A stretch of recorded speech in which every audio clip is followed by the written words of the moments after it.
Barbie has had an interesting morning with the Singapore fans so far. Danielle and Daniel are in for a riot after the panel. Right. The WWE Universe in Singapore. Okay, let's start this party. Barbie blank. Oh, never mind. We'll start with the other two first. Yeah, since you've already addressed them. Daniel, being from Australia, I'm assuming when you were growing up, you would have heard or known about this little island called Singapore. Yeah, and this is not your first time. No, it's not my first time. I actually came a couple years ago with WWE on tour. Right. I probably saw some of you there, right?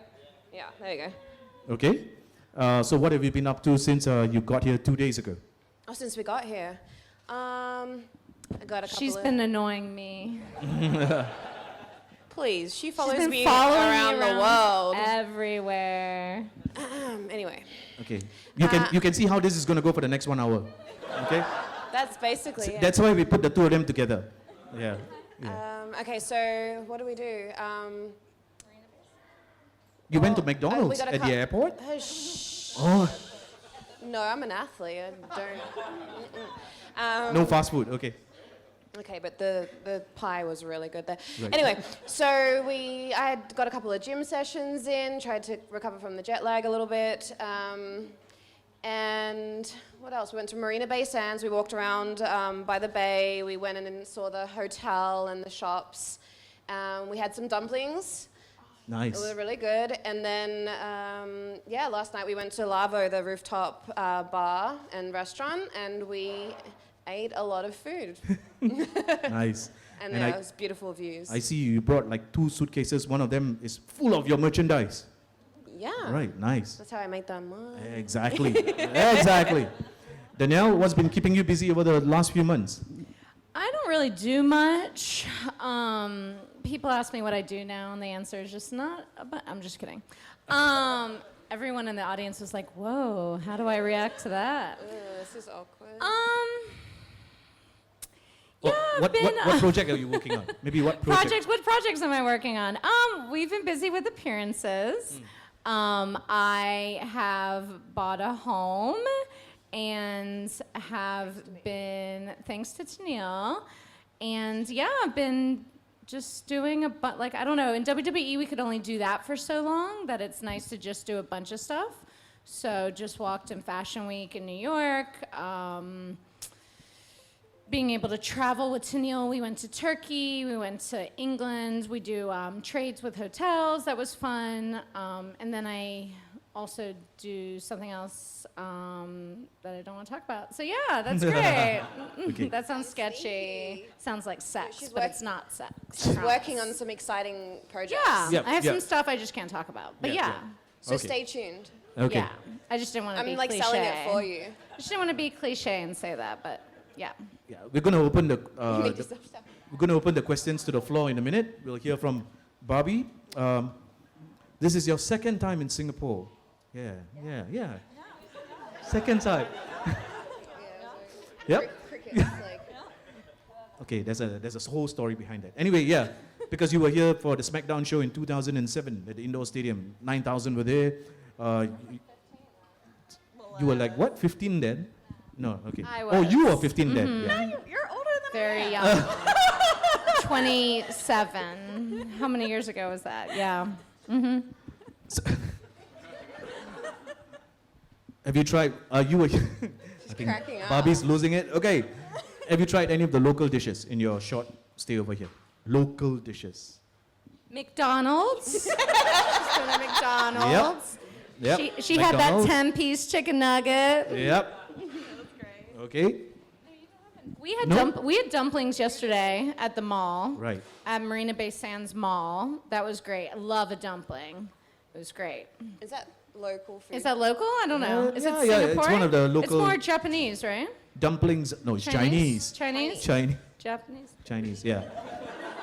So in Singapore, of course, Shut it's up. Chinese, the Malays, the Indians. Those are the 3 main ethnic groups, followed by the Eurasians and the Caucasians. So the Caucasians, yeah. You're Eurasian. Yep. Yeah. I used to be a Caucasian. I spent too much of time in the sun. Okay. Your thoughts of Singapore in your second trip here? Well, like I was saying earlier when I did this, this is my second time doing this today, guys. Okay. So. It's a different crowd. Oh, Different faces. I mean, Yeah, I see a lot of the same faces. See, they have been here since 10 a.m. waiting for all of you. Yeah. No. Okay. No, it's been great. Like I was saying earlier, I haven't really gotten to see much. We landed on Thursday night. Yeah. We went to McDonald's. Yeah. Yesterday, I slept a lot, and then just went out at night. Yeah. We went to Lavo. So, no, it's been really good. It's Yeah. been really, really fun. Everybody's been super nice. We're gonna do tour stuff tomorrow. Yeah. Do tour stuff tomorrow. Probably the theme park.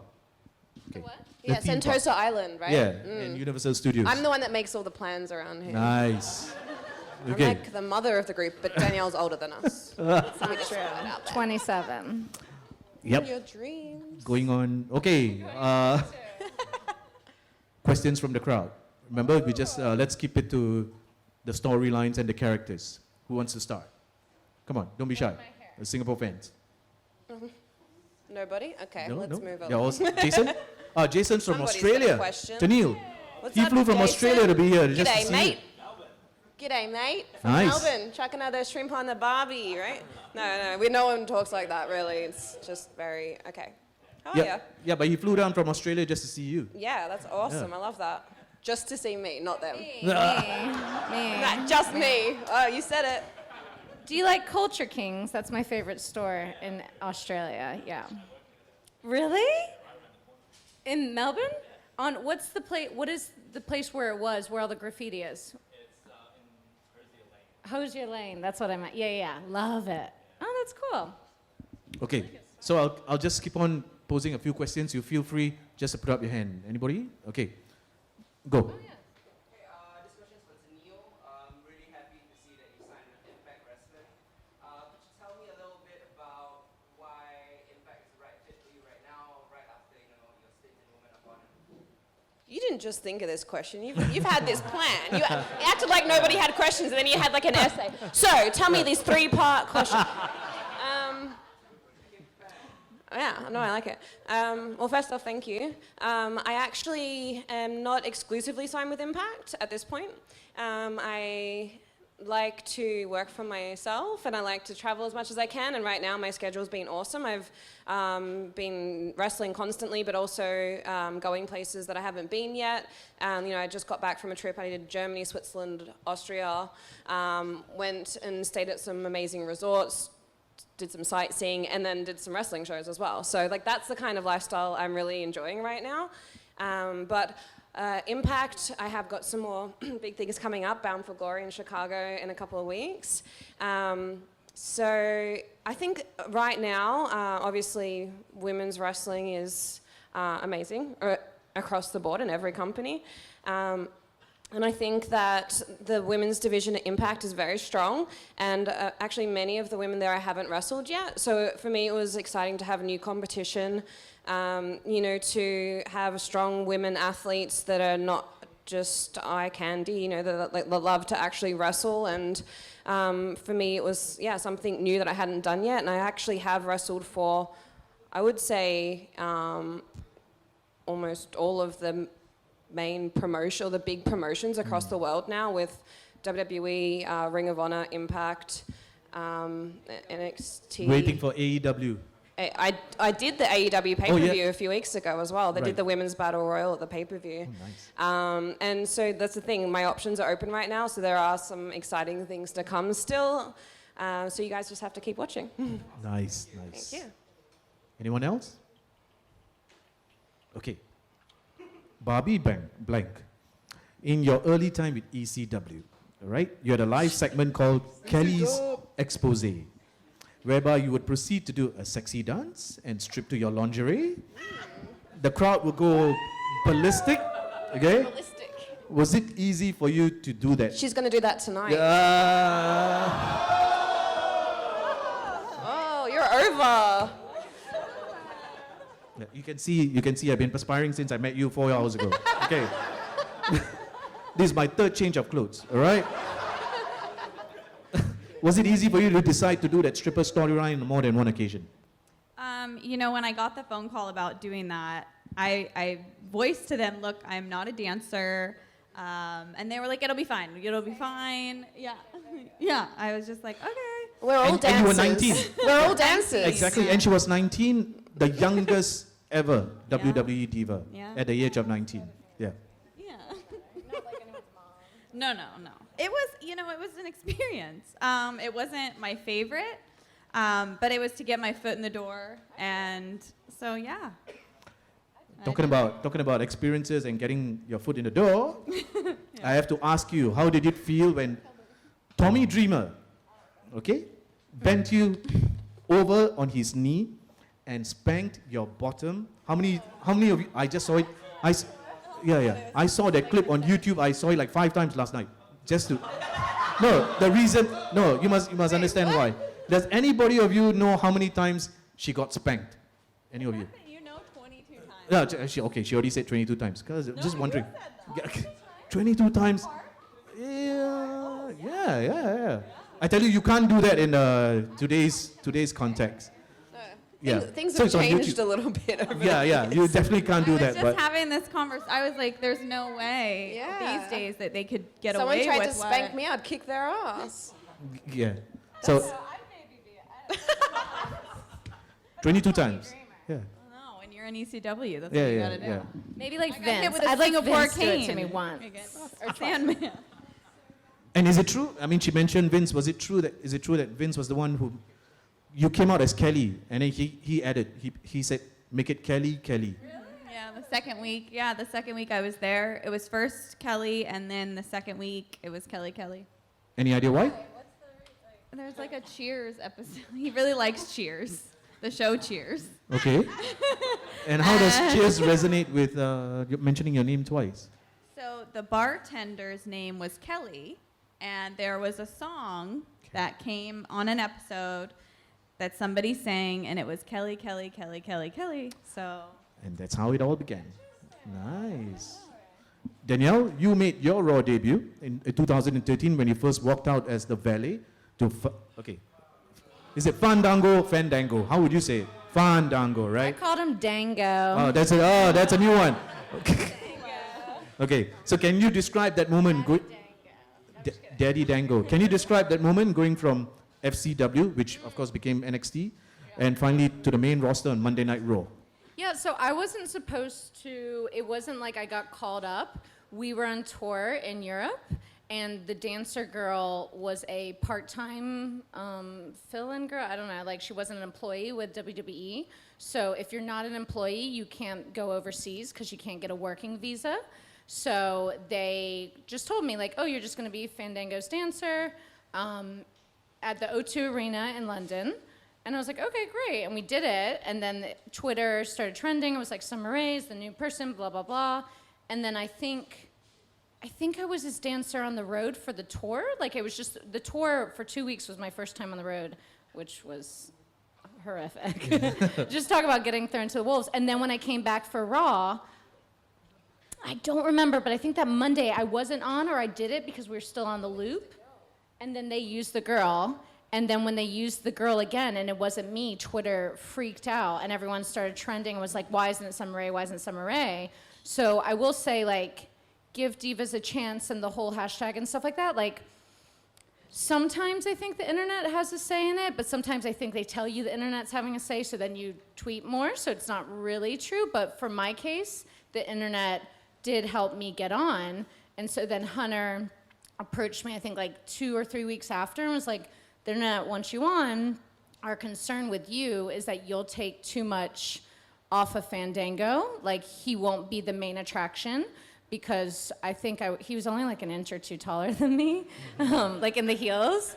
And I was blonde, you know, and so he told me, he was like, I want you to go back and watch China when China was with me and was with DX, and I want you to watch how she valeted.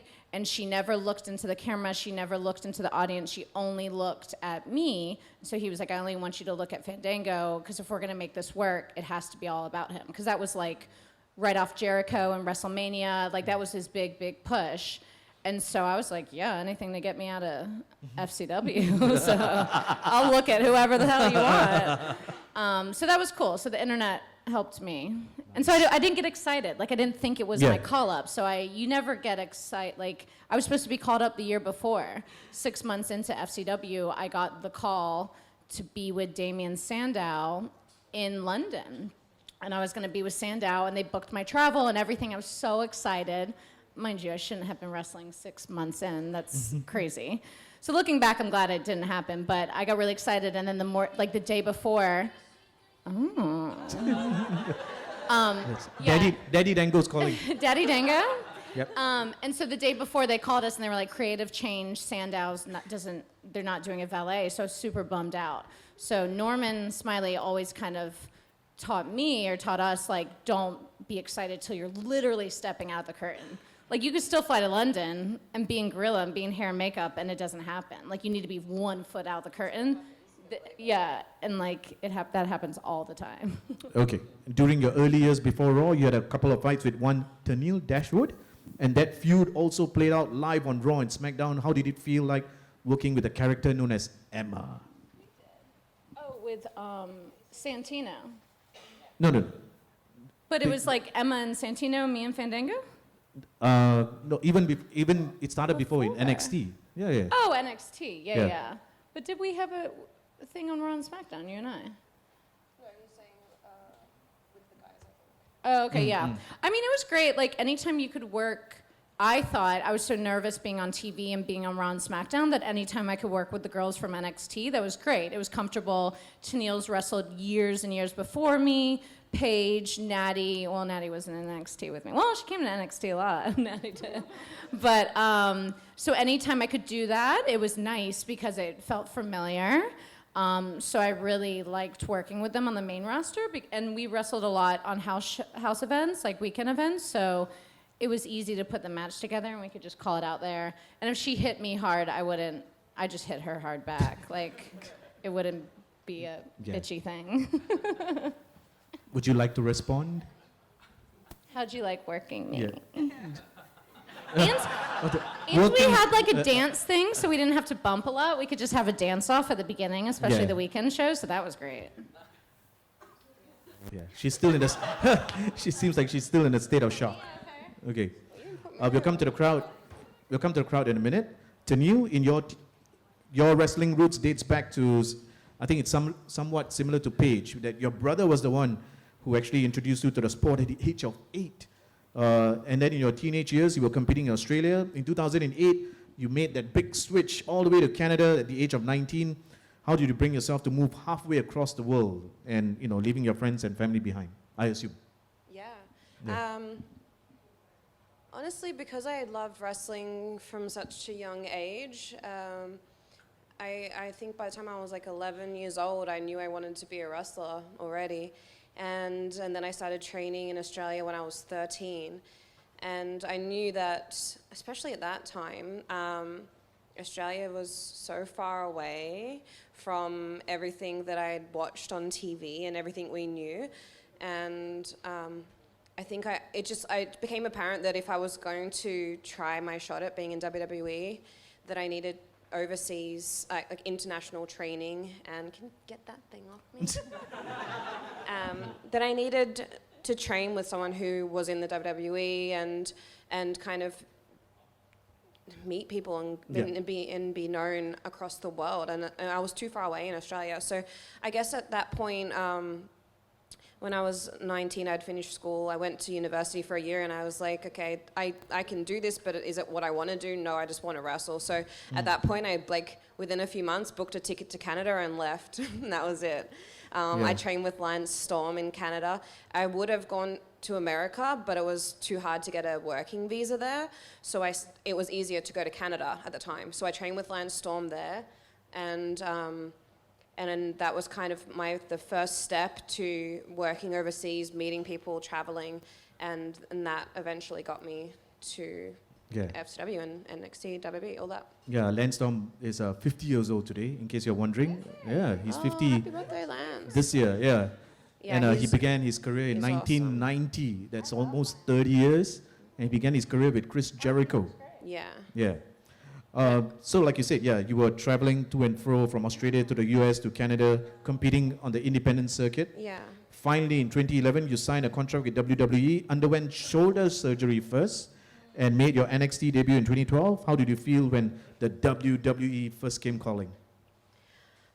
Well, going off your last question, I feel like it was never, in my mind, that was the only thing I was ever going to do was wrestle. So it wasn't really a hard decision for me to just pick up and move. I feel like it took me years later to look back and go, wow, I just like left my entire family and life and just moved overseas. But it was easy a decision because that's what I wanted to do. Yeah. There have been many sacrifices over the years. I've lived by myself overseas for over 10 years now, and my entire family's in Australia. But like when I first went to, it was FCW at the time, when I first went to an open tryout in Tampa, and I had been living in Vancouver in Canada at the time, and I remember I wanted to, I hadn't been seen by the WWE before, and I knew that when my first time being seen, I wanted to make a good impression. I didn't want them to see me when I wasn't ready, so I like worked my ass off to get ready for that tryout. And at that time, I had to pay to go to the tryout. I paid for my hotel, my flights, everything, and I paid a fee for them to see me wrestle. Right. And there was an open tryout. There was about 50 people there, and at the end, they gave out one contract. I paid, I think it was like $1,000 or something. Whoa. Yeah. No refund. Plus my hotels, my flights. I paid like a few grand just to go to a tryout. There was 50 people there. God, it makes so much money. So at the end That of explains the $1 billion. well, yeah, for me it worked out because at the end organization. of it they gave out one contract and I got the contract. Nice. Yeah. Nice. That was a nice story. Clap me. Clap. No. Thank you. Okay, we'll turn it to the crowd, the audience. You got any questions? Okay, our friend again. Go ahead. It's all right. So this question's for Summer. Oh, thank God. Back in 2015, you were in a long-running kind of romantic angle with Rusa, which had to be abruptly dropped after that TNT leak of his So we've had a lot of hearsay about what happened backstage in the creative pivot. Could you tell us what actually happened? What was it like? Was it disappointing? Was it? Were you curious? Wait, what have you heard? Spill the tea. Is there Singaporean dirt sheets? Like Diva Dirt? What do you read? Yeah, WrestleZone. Rusev? Rusev, like the TMZ, that's what he said they read. No one is bigger than the company. Like, no one is bigger than WWE. Maybe like Cena and The Rock. But like, for sure not us. And like, Vince is big on that. Like, there's so much that we give to them, and so it's like, just like a respect, respect is a big thing there. So yeah, I mean, it was weird because like, not so many people, but for instance, people get DUIs and it's on TMZ, but then it's never talked about on Raw and SmackDown, or like things are on TMZ that are never talked about. So I don't know why that was different with the Lana Rusev engagement thing, but someone got pissed, obviously, and they dropped it, just dropped, like done, dropped. And it was obvious to fans because there was no payoff. Like Lana and I were gonna have a fight. I mean, the title was up. I was gonna get married to Rusev and he would win the title. I can't remember. Like, yeah, if he won the title, then we could get married. If he got his gold, I got my gold. That's right. And so, he was gonna win the title. Like, why wouldn't you want your husband to win a title? So yeah, I mean, people were very upset and backstage, and I was really upset, but the cool thing about that is that it's cliche, but everything happens for a reason, and the breakup that I did with him, and we got crossover, I got to write that with the writers, which usually doesn't happen. I don't know about now, but I think they thought I was the one that was kind of gonna get the shit end of the stick in that. Yeah, because it was 3, yeah. And so they let me write it, which was great, and it was my favorite thing I've ever done, and we came in the back and got a standing ovation, so that was really cool. Like, that was one of my highlight moments of it was that one promo. I loved it. So yeah, I mean, what are you gonna do? Things get dropped all the time backstage, but when it's, you know, circumstances that are within your control, that kind of sucks. But that's just life, you know? Yeah, you're welcome. Thank you. Any other questions? Go ahead. Yeah.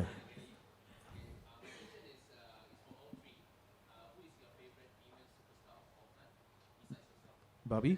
Who's your who's your favorite I'm female? glad you pointed that out. Yeah. Okay, we'll start with we'll start with Bobby first. I would say Trish, Damn it. for sure. Can't all have the Okay. same answer. Yeah. Trish? Okay. Yeah, I mean, Trish and Lita's What's feud. happening? Trish and Lita's feud was amazing.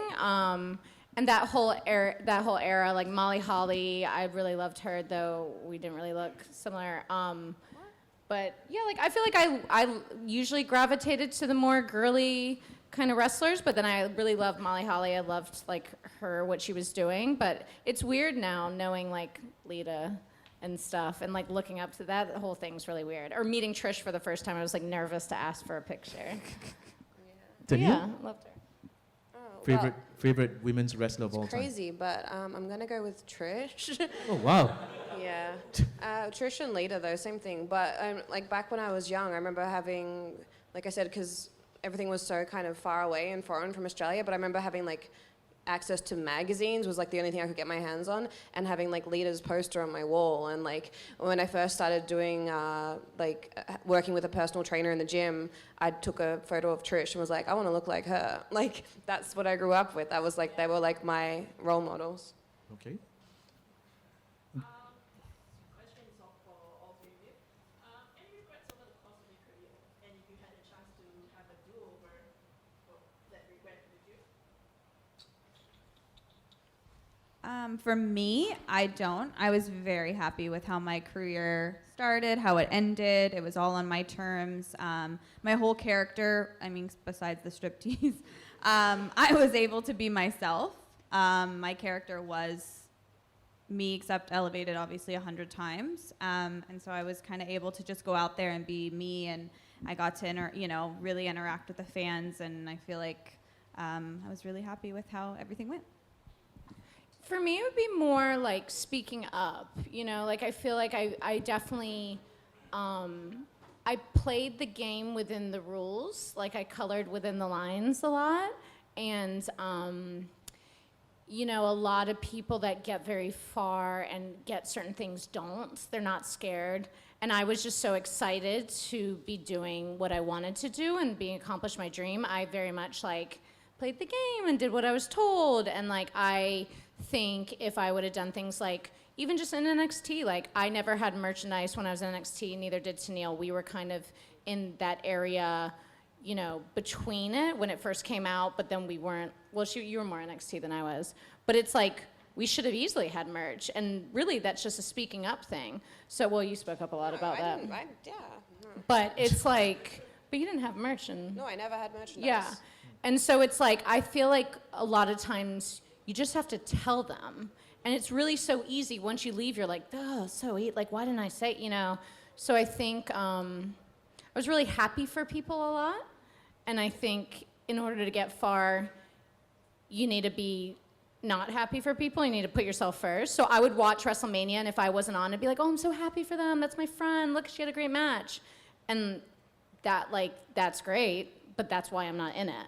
Like, because I'm not being like, screw that, that should be me. And I always just had that, like, I just loved wrestling. Like, I just loved WWE, and I loved the event. I would never want to know if the Hardys were coming back. I'd want to watch it and be like, oh, the Hardys are back. Like, I wanted to feel that. So I think, yeah, I probably just would have spoke up more and asserted myself. But yeah, even though I was never champ or anything, I feel like I accomplished goals and dreams. So many girls are in NXT now and never, or guys too, like it's its own brand and they never make it to TV. Well, it just became TV. So yeah, I just would have done a little more assertiveness, I guess. Tennille?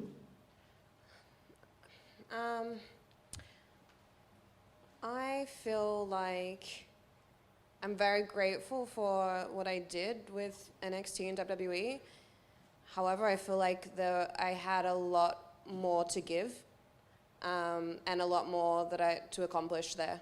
I feel like, and not necessarily that I could control, which is the thing, like there was only so much I could do. You know, I worked my ass off. I was always pitching ideas. I was always trying to speak up and get myself in there, but there's only so much you can do, and you know, sometimes it's just some certain people picking and choosing who they're going to use and what they're going to do with you, and you can only just give your best each time you get the opportunity, which I feel like I did, and yeah, I mean, it's not necessarily regrets, but I feel like I had a lot more to offer, and you know, maybe I will one day, maybe I still will. Faris. It's interesting. I have a lot of friends who are in the NBA and the NFL and stuff like that. And when you train your ass off in the off season, you stay late, you get there early, you're gonna get better. Like, it's just, if you're a 15th guy on the NBA and you sit on the bench, if you're there every day for the whole summer, and people will see that, and even if you're not as good as LeBron, you will get minutes because, first of all, you've gotten better, and also the young kids on the team are looking at you. There's things. So the work you put in guarantees a result. The hard thing about us is the work you put in doesn't guarantee, or nothing's guaranteed. So it's a weird thing with us being athletes because it isn't an athlete in that perspective. It's still creative. It's still writing and, you know, saying who they want and handpicking. So, but I do think what we get out of that is we get this like toughness and this mental toughness that we can do anything after this. Everything's easy after that, you know? So just knowing that disappointment, knowing the blood, sweat, and tears, and like Tennille pitched like 900 things in like 2 months. Like I was like, well, shoot, I don't even have that many ideas for like my personal life. And so it's really crazy, and it really messes with your head, but then it also makes so much stuff easier. Even when you leave, like even relationships and friends and stuff, you're just like, who cares? Like, shit, we had a fight, like I don't care about that. You know, it just makes you kind of tough mentally. So, and live TV is really hard. So if you can do live TV, you can do anything. Faris.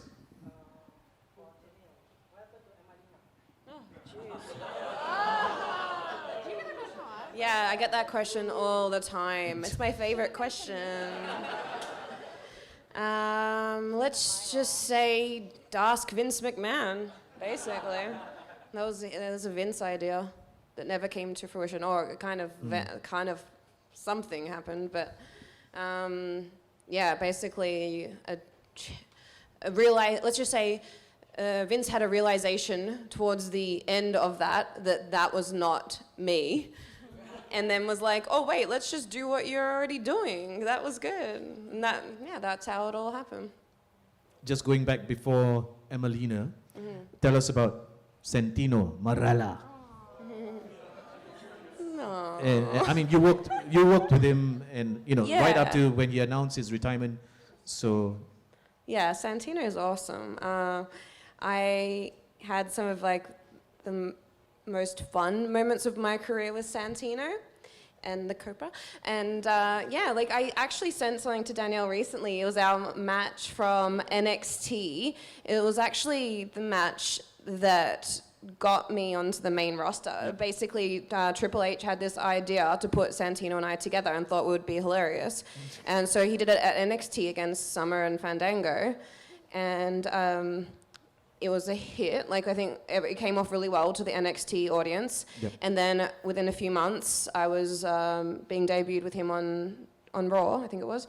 But yeah, like some of the times we were out there on live TV, he would be saying things under his breath to me, where I would be just trying with all my might not to crack up laughing on camera, or just, I can't even tell you some of the things he said. Yeah. But seriously, some of the most fun moments of my career were with him. nice. He is so funny. Like, Yeah. he's the fun, like, it's not just on TV. He's just, anything he says, I'm just laughing constantly. Is he really from Italy? I didn't look it up. Is he? Not sure. I think Okay. his background. His background, Anyway, okay. he lives in Toronto right now. But like he doesn't have an accent Yeah. regularly. Right. No. Yeah. I mean, I just did his. So he owns Battle Arts Academy in Toronto, his gym, and then they run wrestling shows. So I just did a show at his gym recently and Wow. caught up with him. Yeah. Nice. Yeah. We've got about 20 odd minutes. Anybody else? Oh, I'm gonna have to be Him first. The guy at the back. Daniel, That's for me, go ahead. Daniel. Oh, For your. I'll show you. Get up. Oh shit! Oh, they want it. She's not bumping. Don't be silly. not a chance. Boo.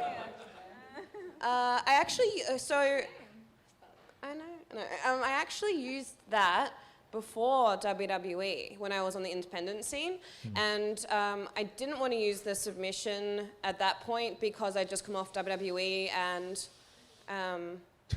What is that? You're fired. It's the espresso maker. Oh, it's a machine. Yeah, I do smell it. So I didn't, and the submission I was using was the Muda lock, but I was calling it the Emma lock, and obviously I wasn't Emma anymore, so I went back to my old independent finisher. What is it? It's like a kick in the side of the head. I'll show you. But it wasn't my finisher before. Yeah, it was my finisher before WWE. Right. Yeah. Yep. Oh. Is that the bottle again? What happened? See? She's out of here. What a. Where's she going? Who knows? She's had enough. Oh, okay. Yeah, now we can talk shit about it. Yeah. All right, for Barbie. How did the idea for you to become the first women's 24/7 champion? 3 months ago. On the Raw reunion show. It was funny. So I was already asked to go. So I was going, and I was literally in the airport, and Paul Heyman called me, and he was like, "We have this idea," and I was just like, "Yeah, let's do it." He was like, "Yeah, we want you to be the first ever women's 24/7 champ," and I, of course, was like, "Yes, I would love to. It'd be an honor. Like, so cool." And so then I was like, "But how am I losing it?" He was like, "Well, you're going to lose it to Candace." And I was like, "Okay, well, that's fine." But it was really fun. It was a really fun time, and it was great being back at the Raw reunion and having, like, all the girls in the locker room that I worked with, 13 years ago. It was like, no time had passed. So it was really, really cool going back and doing that. And what was your initial reaction when they said you were going to pin the old legend? I didn't know. Zabisco, right? It was Briscoe. Briscoe. Yeah, it was Briscoe. Jerry Briscoe. I didn't know how I was going to do it, but I knew that's how I was getting into it. And so I got there that day, and they're like, "Oh, okay, you're going to hit Mr. Briscoe in the nuts." And I was like, "Oh, bless." So we rehearsed it, and literally like twice, and then we were live on television, and we did it. And he was so great. He was so sweet. I worked with him like when I started in 2006, so I've known him for many, many years. So it was very, very fun. Danielle, what was it like working with The Miz on the set of Marine 4? He's really the Miz in real life. Like, that's him. That is true. That is Like- 100% true. But the funny thing is, like, not in a, like, he's a little annoying, like, both times. But, like, when he's like, Dusty always said to us, Dream always said, like, the most successful characters on TV were people who, it was just an extension of themselves. So it's them times 10. For me, maybe that's why I wasn't successful, because I'm definitely not like Summer Rae at all. But The Miz, it's really just like him all the time. But I will say, he was amazing to me on the movie. He was very empathetic to me. He wanted to know if I wanted to run lines. And then our fight scene was the most important thing to me, because they actually cut out a lot of lines after. Long story. There was a lot of things that happened on the set, like, as far, yeah, whatever. So we practiced our fight scene, like, we had days off, and we practiced on Easter, we practiced on a lot of things, and he was really great with that. And then he spoke up a lot during the fight choreography, and I was very scared again to like speak up. I was just happy to be there, which is a trend with me, and so he was able to speak up. So I took a lot of things from him where I was like, oh, he doesn't want to take my bump, maybe I don't want to take his. But I did. But yeah, he was great. Tennille, in your return to NXT in 2015, you competed against the likes of Carmella, Bayley, Charlotte. Eventually, you came up against the Empress of Tomorrow, Asuka, who would then play a pivotal role, as in she was your last opponent before you left the WWE. What is your impressions of Asuka? Someone's like, oh. And she was undefeated at that time. Yeah. Yeah. So I actually really enjoy wrestling Asuka because she's kind of hard hitting, the Japanese style. And when I wrestled her, I always felt very in the moment, like this is a real fight and I'm going to get my ass kicked if I don't bring it, So I always felt like I matched her intensity, and she really brought out like some good traits in me, I feel like. And so I enjoyed our matches at NXT. My favorite match with her was NXT TakeOver in London. And at that point, Dana was with me ringside, and we had a really good storyline, which I felt made the match mean a lot more.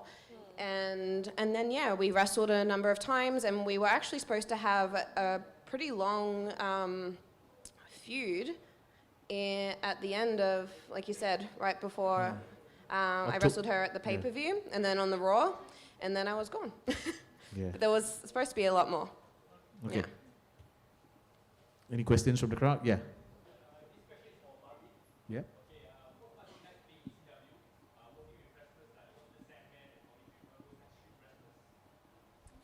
And Knox as well. Starting in ECW was definitely a blessing, I think. It really trained me to because I was just signed literally for probably 3 months before I got brought up to ECW. And so I was traveling with Tommy Dreamer, with Sandman, Sabu, and it was great. Like, everyone was treating me like a little sister and kind of took me under their wing and really, kind of taught me to have tough skin, and because I had no idea what I was getting myself into. So it was great. It was a great experience. I love ECW. I loved the crowds. I loved the hardcore fans. They finally accepted me after a long time of having to prove myself to them, and so it was great. What's next for Bobby Blank as we fast approach a brand new decade, 2020, just around the corner? Oh my goodness.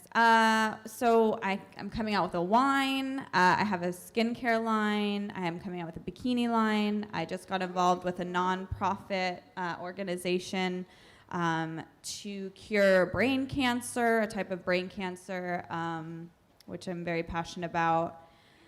And Instagram, like influencer stuff. So, just all the things. We still got 10 minutes, huh? I'll stay with Bobby for a second. Now back to the current scene in the WWE. What do you think of Sasha Banks' comeback as the Blueprint? I think, Really? oh. You guys don't like... Wow. Oh, wow. I think Yeah. it's great. I think her comeback is great. I think what she's doing is really great. I don't. Interesting. Yeah, I don't know Yeah. what to No, say. but you guys are booing because she's a heel, right? Yeah. Yeah. Like, everyone knows Sasha's good. She's Yeah. really good. You can get out. No, I'm kidding.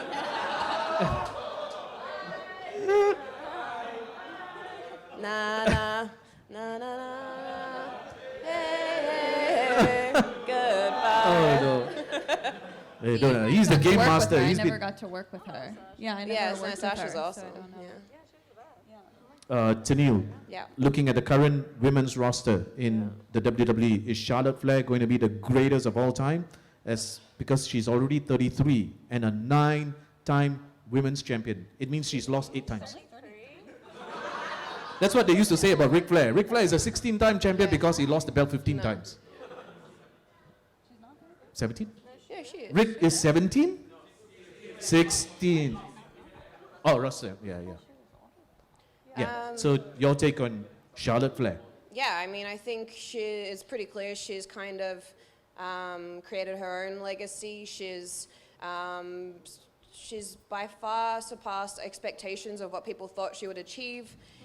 She's not just Ric Flair's daughter, she's like a hell of an athlete. I actually started the same day at FCW, so her first match was against me. Wow. Like, we had some awesome times. We were very, very close for a couple of years. We we were always at each other's houses. We shared many memories, and I kind of watched her struggle for the first couple of years and kind of try to find her feet and maybe kind of think, is this for me? How am I going to do this? She didn't really have a whole lot of training or confidence going into it. And now look at her, like, it's just crazy. When you see where she started and where she is now, you wouldn't even know what she has been through. And I will say I have a lot of respect for her because she works her ass off. It's not just what you see in the ring. She literally does like all the media. She does constant interviews. Like, she hardly sleeps or has a personal life. Like, I'm not even exaggerating. Like, I don't think she has a day off ever. Like, she's lucky to have like a date night that she'll put on her Instagram. You know? Now I see that and I'm like, yes, she has a day off. Like, I'm happy for her. And she wants to step out of the shadow of her father's I think legacy. she's already done that. Yeah. One more question for you. What do you think of your fellow Aussies, the Iconics, who became the SmackDown Women's Tag Team Champions a couple months back? They're okay. No, I mean, you of course are the first Australian, to make it onto the main. First. You were Yeah, the that's a first. very good point. Yeah. I was the one that opened the door. No, okay. So, actually, I've known them for years, since before WWE, back in Australia. And I don't know if people follow like independent stuff like Shimmer. I worked with like Jessie McKay there. Peyton and I tagged back in Melbourne and MCW, like, I don't know, probably 10 years ago now. Like, so we all knew each other before this, and it was actually. I remember when they had their tryout in Australia, they were messaging me and we kind of exchanged some, I don't know, like tips, ideas and things, and they were kind of saying, what do we have to do? And the next thing you know, they got contracts and they're moving over. So it was kind of crazy. It's just like with me, I feel like it never seemed possible and all of a sudden we're all here. Nice. So I love it. They're good friends of mine. I just went to Peyton's bachelorette and wedding, and they're good friends of mine. Got one or last two questions from the audience, but before that, don't worry, we still got 5 minutes. We're going to get your reactions on Sasha versus, what's her name? Becky. So What's her name? wait. So you can tell who I'm rooting for Hell in the Cell. You can tell, okay? So we'll get your reactions in a minute. Danielle, how did it feel? The slap heard around the world when you slapped Natalia in front of her porch on Total Divas. Natty says that sometimes, like for 3 years after that, and now occasionally, more people would ask her about that than Bret Hart, like at appearances, which is hilarious because I would rather ask about Bret Hart. I felt bad that I slapped her. Like, Natty's just the best. She just plays along, and she had no idea that I was gonna hit her. And after that, if someone would have hit me on that show, I would have lost my shit and like quit. And so then after that, we had a rule: no physicality unless we've talked about it and the whole thing, or whatever. And we didn't want to be like trashy, but yeah, she definitely didn't realize, but it made for great TV. So it was my first day filming Total Divas too. It was my first day. What an impact. So the producers did a really good job telling me it's what they usually do and it's how it works. Nice. From the crowd. Okay, you first. We'll come to you in a minute.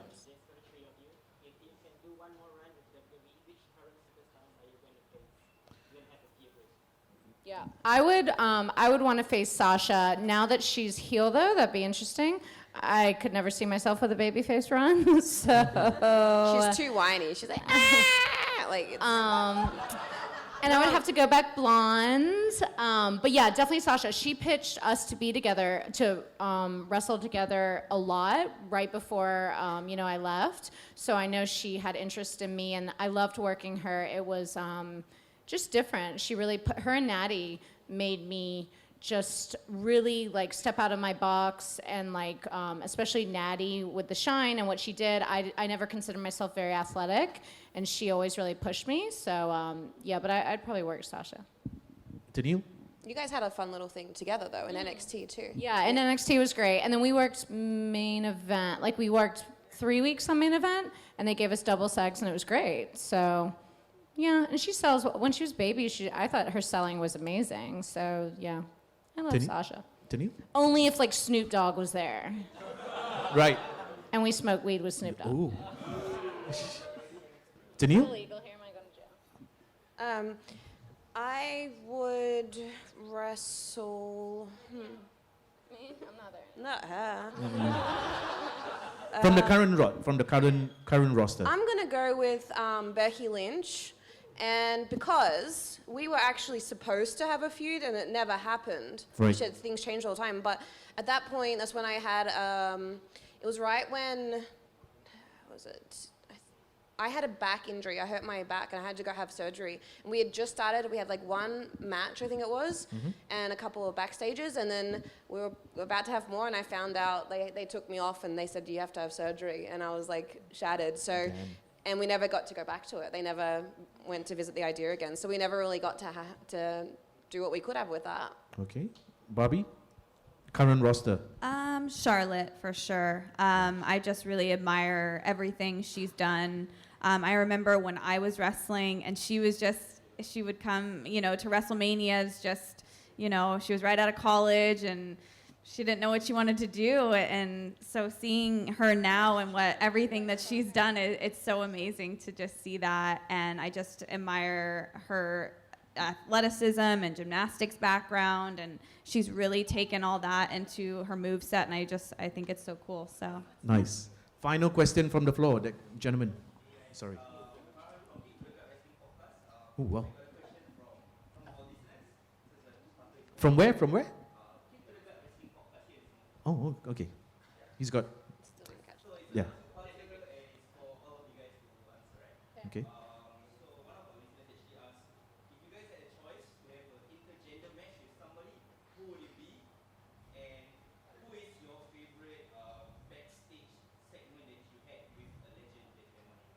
Intergender match. So it's not a mixed tag team.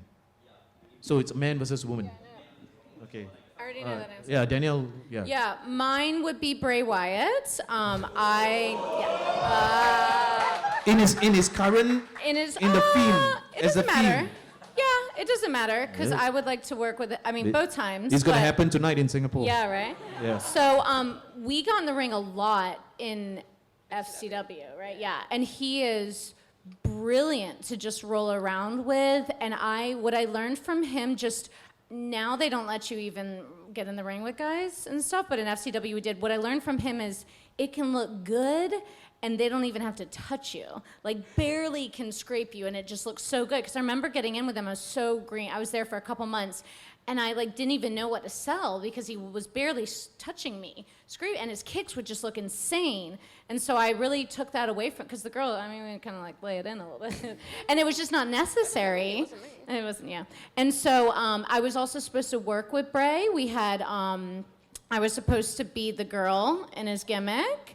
And so I would love to work him now or in his old gimmick, and then towards the end of the match, instead of us winning, I join his cults and I join his group. That would be what I really love. And I love his new thing. I think Bray is one of the most genius, innovating creative superstars ever. Like him and Dusty Rhodes in a room together was just exhilarating. Like hearing them and dream fueling his dreams and letting him be himself. He's just genius, and he's really great. And then I didn't hear what else your question was. The favorite backroom segment. Oh, backroom segment. Backstage. Sorry. Ooh, backstage. I had a lot of great backstage segments. So just one. Was it the one with Dolph Ziggler? Wrap it up. Yeah, I don't. Let me come back to you. Okay. I don't know. I keep thinking about when Layla, definitely not Lana, when Layla put kitty litter on me, and we realized afterwards that kitty litter is hazardous for humans and it's poisonous. And Props didn't take the kitty litter out. And that's why I have, It explains everything. Yeah, so I'm a little loopy. And Layla's a little, she lays it, Yeah. And she was like rubbing my face in the kitty litter, and I was like, no. And I smelled that it smelled like kitty litter. I'm like, if this gets in my eyes, I have to go to the hospital. Like, it was crazy. So looking back, it looked bad. Like, I looked like I wasn't taking it because I wasn't, because I was about to get poisoned. Tini, intergender match. Intergender match. Well,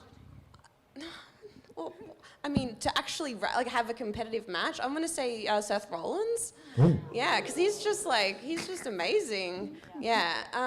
And then backstage, the first thing that comes to mind is I did a segment with Kurt Angle, maybe I don't know, the last 6 months, I think, before I left. And it was when I was basically saying that I was gonna become friendly with his son, Jason Jordan. But it was more the fact that I was doing a backstage segment with Kurt Angle. I was like, what is happening in my life? Bobby, Yeah. intergender match. Stone Cold Steve Austin. I hate you. I hate you. Oh, he's just dream man. In every way. Backstage segment. Backstage, it has to be with Layla, actually, too. It was in ECW. We had a segment where they were like, okay, you're just basically gonna beat the crap out of each other. You're gonna walk by her, and she's gonna walk past you, and you're gonna slap her, and then you guys just go. And so I was known for having really hard slaps. Like, people did not, because I didn't hold back. Yeah, I was like, yeah. I would really wind it up, and so I was like, she was like, just hit me, and I was like, all right. So I really hit her in her face, she was like, and she hit me just as hard, and we just were on the ground, and we poured milk on each other, and it was a whole thing. But it was fun. She poured milk on me. Yeah. That's so weird. Yeah, we had a All right. So let's wrap it up. good time. Prediction time. Hell in a Cell. Becky Lynch versus Sasha Banks for the title. Oh gosh, I'm gonna say Becky Lynch. Okay. Danielle? I don't know. Sasha? Who do I want or who do I think? Who do you think? It'll probably be Becky. Still to Yeah, I remain the think. champion. Danielle? Yeah, I think Becky's going to retain. Oh, wow. Okay, we'll find out in about 24 hours from now. Ladies and gentlemen, Bobby Blank, Danielle Mooney, Danielle Dashwood, part of the very first wrestling convention in Singapore. Thank you very much, ladies.